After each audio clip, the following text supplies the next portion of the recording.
Today's reading is from Isaiah 61, and you can find that on page 607, starting at verse 1. Page 607 in the church Bibles. The Spirit of the Sovereign Lord is on me, because the Lord has anointed me to proclaim good news to the poor. He has sent me to bind up the brokenhearted, to proclaim freedom for the captives and release from darkness for the prisoners, to proclaim the year of the Lord's favour and the day of vengeance of our God, to comfort all who mourn and provide for those who grieve in Zion, to bestow on them a crown of beauty instead of ashes, the oil of joy instead of mourning, and a garment of praise instead of a spirit of despair. They will be called oaks of righteousness, a planting of the Lord for the display of his splendour. They will rebuild the ancient ruins and restore the places long devastated. They will renew the ruined cities that have been devastated for generations. Strangers will shepherd your flocks, foreigners will work your fields and vineyards, and you will be called priests of the Lord. You will be named ministers of our God. You will feed on the wealth of nations, and in their riches you will boast. Instead of your shame, you will receive a double portion, and instead of disgrace, you will rejoice in your inheritance. And so you will inherit a double portion in your land, and everlasting joy will be yours. For I, the Lord, love justice. I hate robbery and wrongdoing. In my faithfulness, I will reward my people and make an everlasting covenant with them. Their descendants will be known among the nations and their offspring among the peoples. All who see them will acknowledge that they are a people the Lord has blessed. I delight greatly in the Lord. My soul rejoices in my God, for he has clothed me with garments of salvation and arrayed me in a robe of his righteousness. As a bridegroom adorns his head like a priest, and as a bride adorns herself with her jewels. For as the soil makes the sprout come up, and a garden causes seeds to grow, so the sovereign Lord will make righteousness and praise spring up before all nations. This is the word of the Lord. In the Bible story, we're told in the very start of the Bible story, the first people were naked without shame. That's interesting, isn't it? The first thing that we're told about their relationship is that there's no shame. No shame in human relationships. And if any of you know the Bible story well, you know that didn't last very long. It wasn't very long at all until there was shame. And since the human race broke our relationship with God, we've experienced shame in all kinds of ways. And shame makes us feel exposed, doesn't it? It makes us feel rejected and contaminated. It's almost like shame says, I am unpresentable. I am unacceptable. I am unworthy. There's all sorts of things we might do that bring us shame. We might get caught speeding. We might get caught out in a lie. We might be late to a really important event and everyone looks at us and scowls. We might fail a really important exam. We might fail to find a job and fail to find another job. We might get caught gambling or drinking or looking at something we shouldn't be looking at. We might spend some time in jail. These are sort of things that can bring great feelings of shame. There's things that others do that bring shame. When others reject us or abandon us. When others mock us or judge us. When a family member or friend acts in a humiliating way in public. Having a family member in prison. These sort of things can bring shame on us.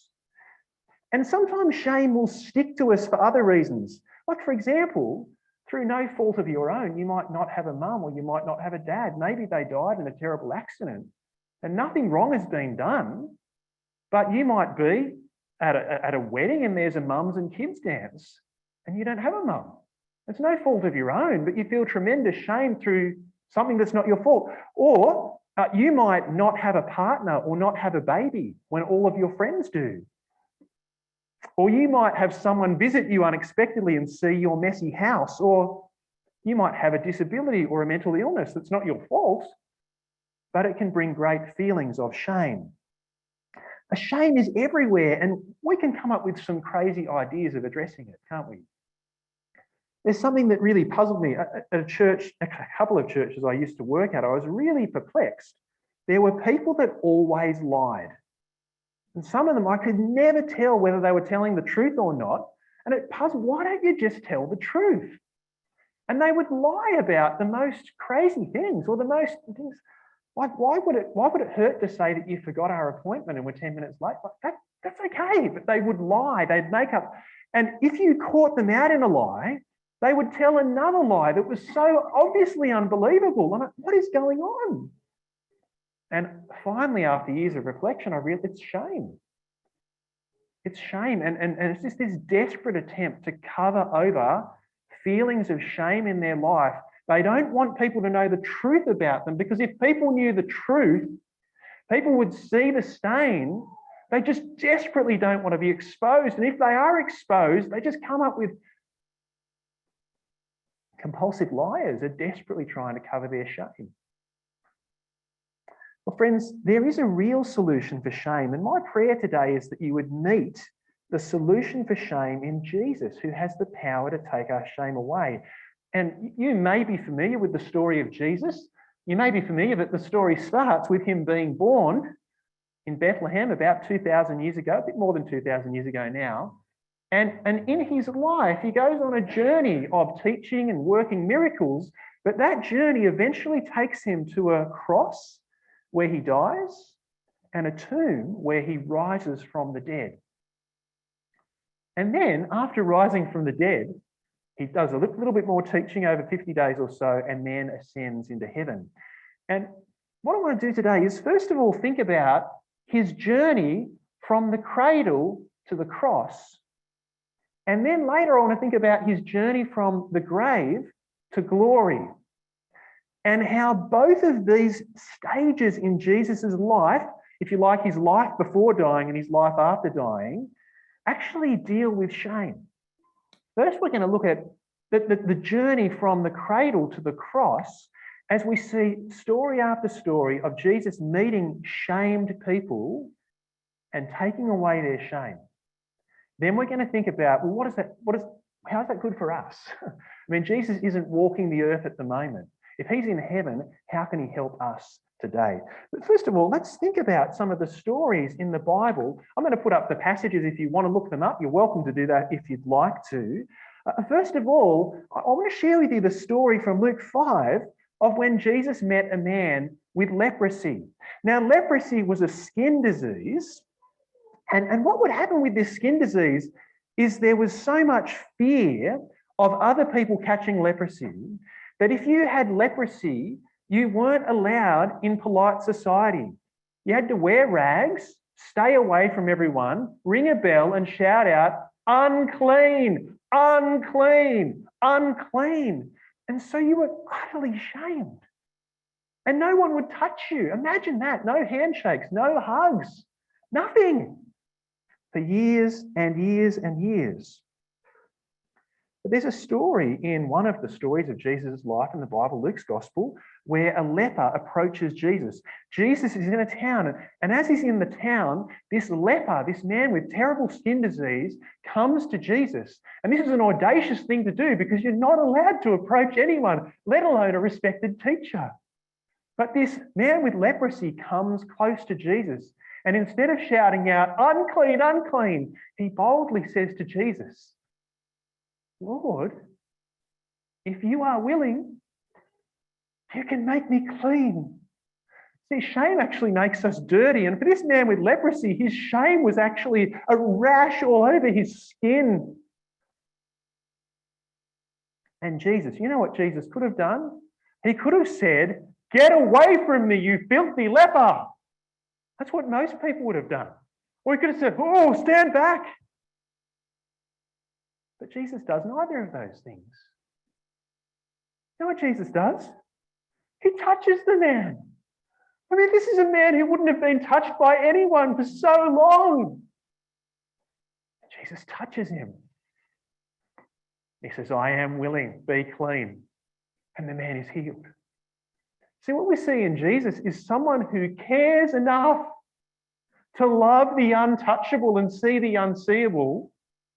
And not only does he care enough, he has the power to do something about that man's shame, and it's gone.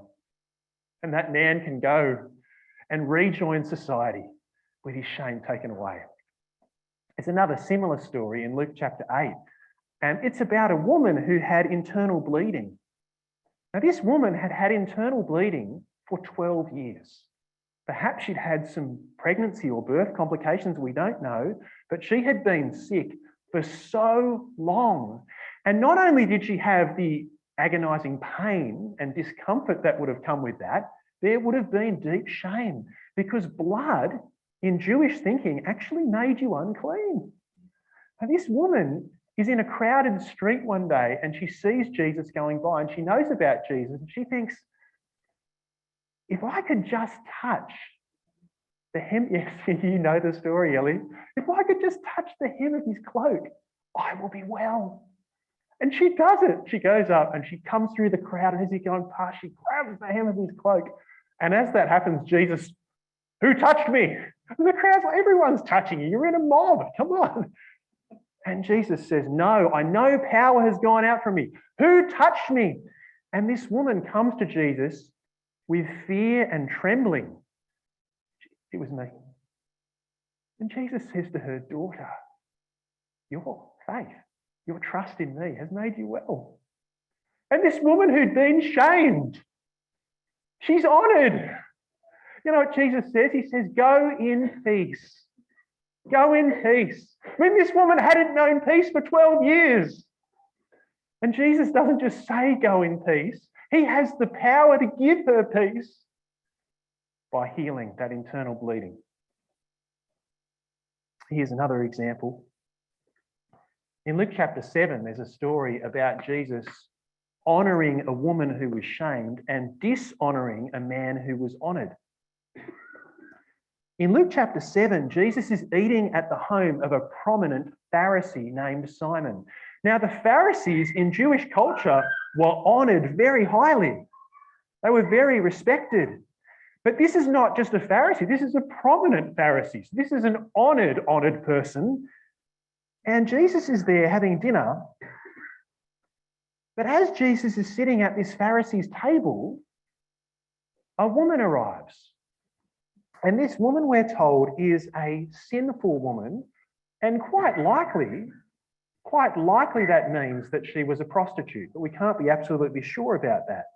In any case, everyone knew about this woman, everyone knew who she was, and everyone knew that she was someone that was a disgrace. They looked down on her, they turned their face from her.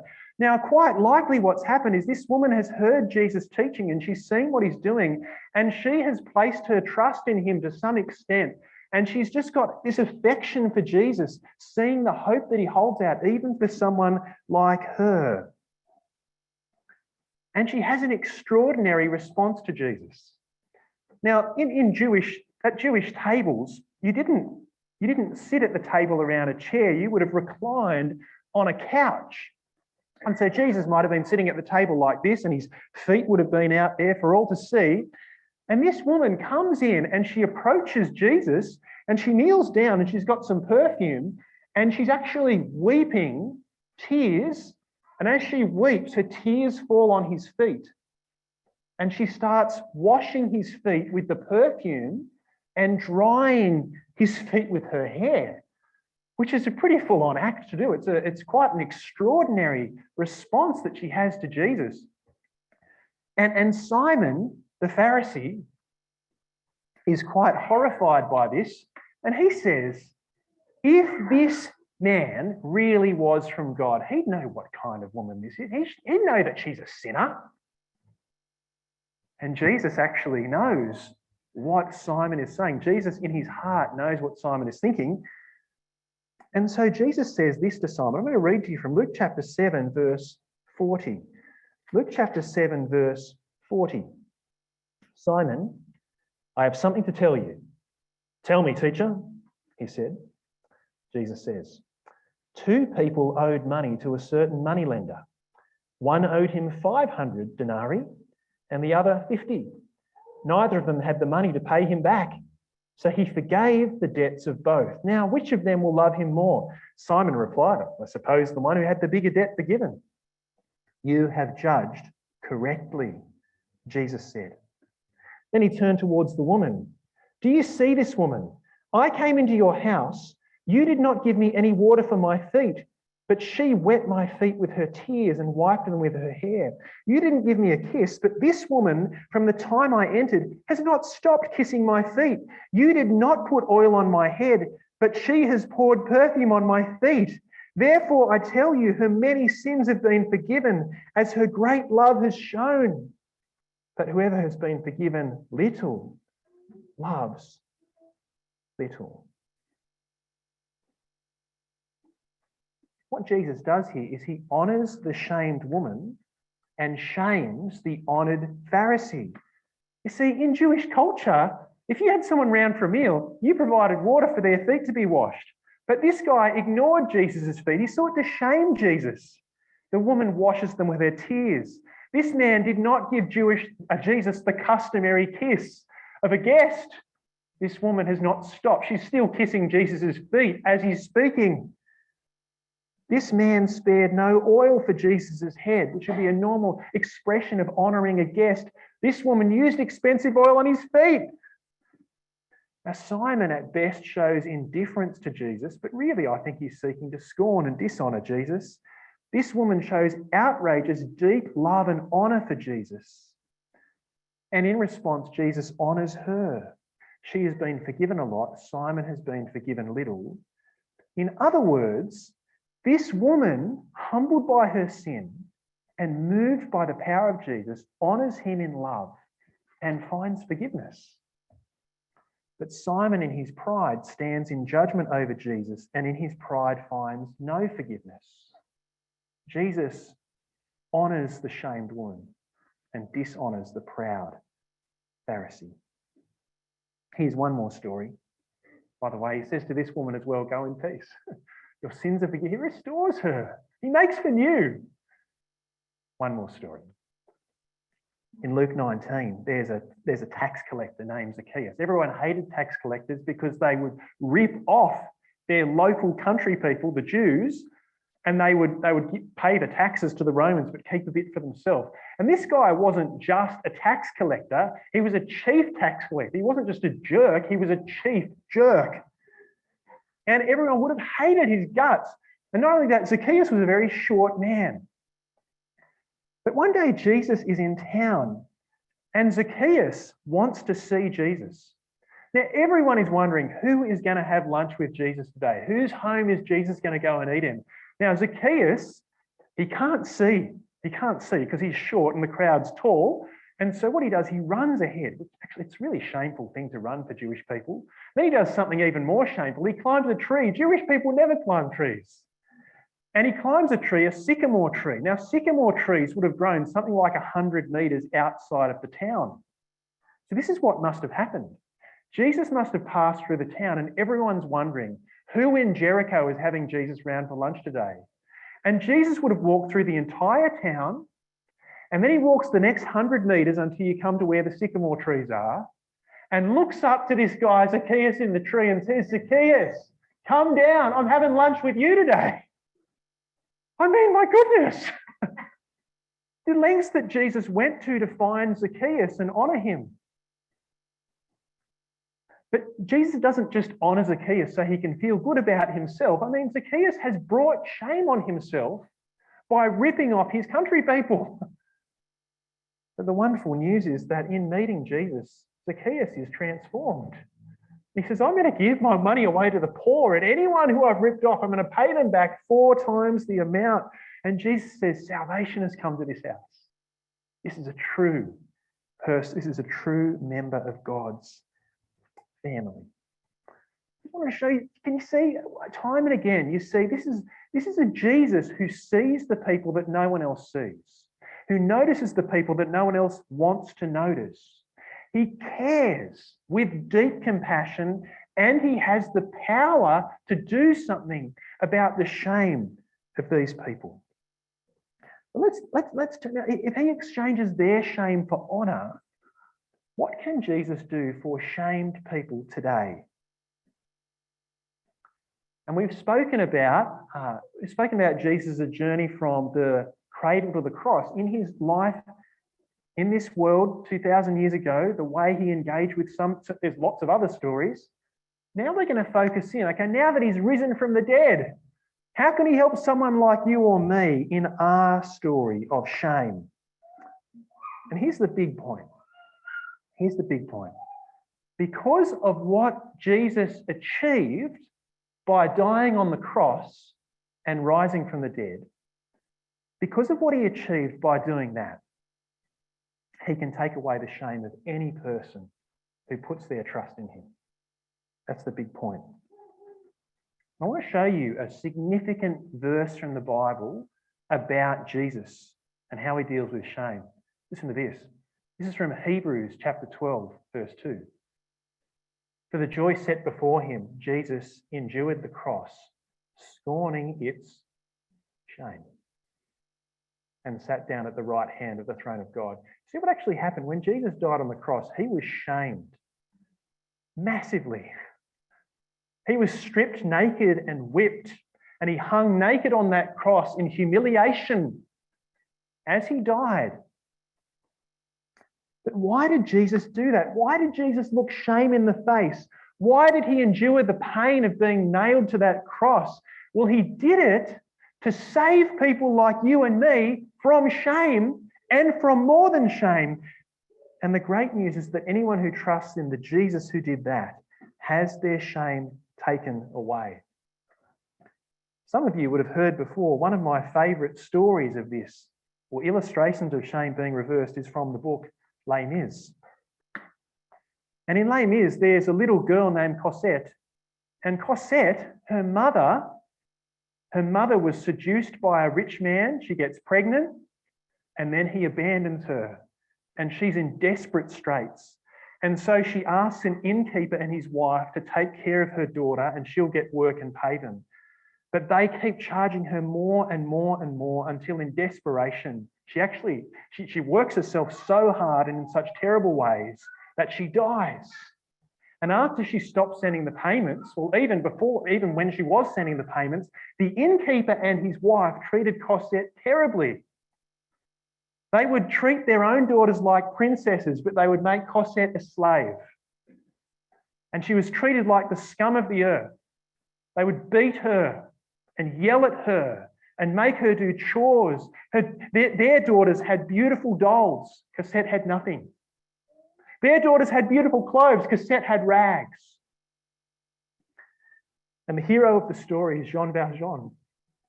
And Jean Valjean hears about Cosette from her mother when she's dying, and he says, I'm going to rescue that girl. And there's this beautiful story. Cosette is sent in the middle of the night to go and get water from the river. And she's terrified as she walks through, and she puts her bucket in the water, and she's carrying the bucket home, and she's miserable and she's terrified in the darkness. And out of the darkness comes Jean Valjean and picks up the bucket.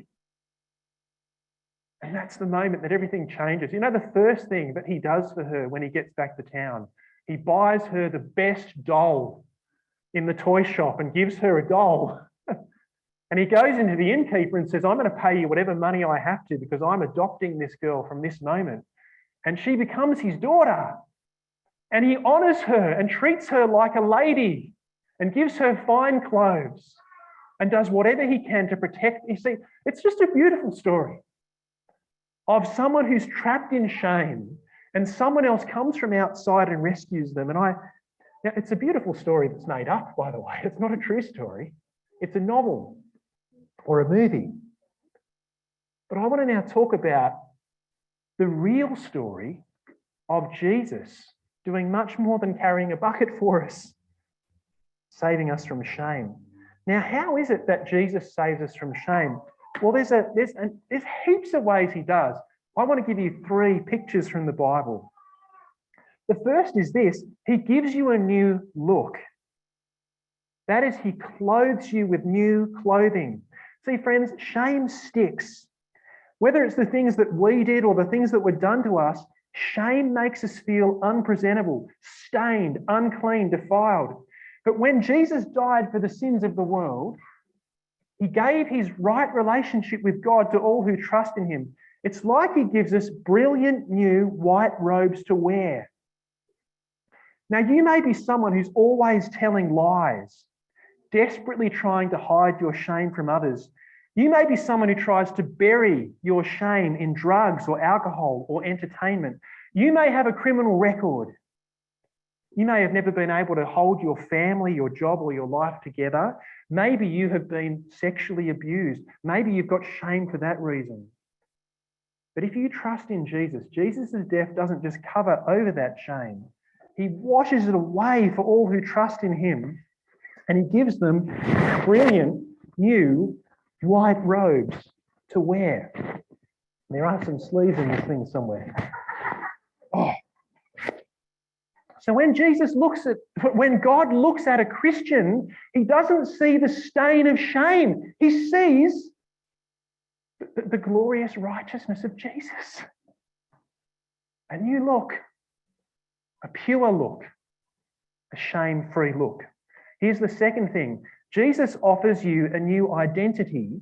That is, everyone who trusts in Jesus is adopted as God's child.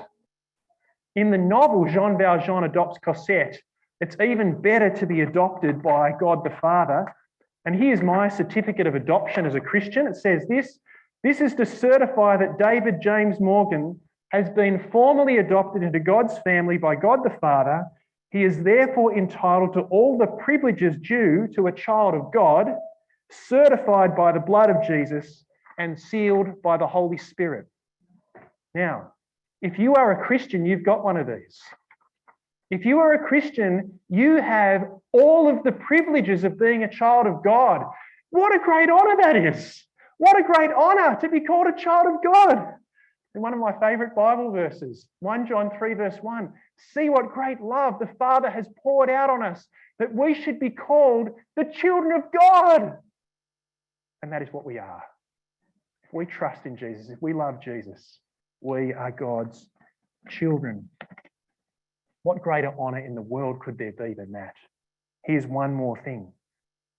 Jesus invites you to come and sit with him. He gives you a new look, gives you a new identity, and invites you to come sit with him. Have you ever sat down and been ignored? Or sat down and felt alone? How amazing is it when someone in that room notices you and says, come and sit with us? How good is that? Well, God does that for his people. And one of the things that Christians do regularly is we celebrate the Lord's Supper. And we eat bread and we drink wine or juice. It's a meal that Jesus gave for his followers to eat together. And this is what he's doing. He's giving us a way of remembering his death for us, but he's also saying, come and have a seat at my table. There's a place at my table for you. Now, you may have been left out of many invitation lists. You may have experienced deep rejection, but if you trust in Jesus, you will be given the honour of being invited to sit at the table of the King. I hope it's clear to you there are some amazing ways that the Lord Jesus covers shame with honour for those who trust in him. But I want to finish by asking you a question. Are you committed to Jesus? Is this your first date with Jesus? Or is this one of many dates with Jesus? And if you're committed to Jesus, if you love Jesus, what a great reminder it is to think how wonderful Jesus is. Praise God for Jesus and the way that he covers our shame with honour. But today you might be here on your first date with Jesus, or it might be a very early date with Jesus. You don't know Jesus very well yet. Some of the terms about being Jewish, or these terms righteous, the Lord's Supper, what does all that mean? You might be on a first or an early date with Jesus. You don't know him very well yet. And if that's you, I hope that you've seen something of how wonderful Jesus is so that you might go on another date with him. And there's two ways I'd suggest you could do that. One is to come next Sunday and hear about how Jesus saves us from guilt, and then come the next to hear about how he saves us from fear. But the other thing you might like to do is have a chat to Jason, because Jason's on the 15th of this month is starting a course called Christianity Explained, which is a wonderful opportunity for you to keep getting to know Jesus and his salvation. But finally, there may have been a lot of dates. You may have had a lot of dates with Jesus, and yet you still haven't professed your love for him. You still haven't placed your trust in him. And if that's you, why not today? Why don't you make this the day that you say, Jesus, take my shame and cover it with white robes. Jesus, give me that new identity of being a child of God. Jesus, invite me to sit at your table. I'm trusting in you from today. Why don't you make it today?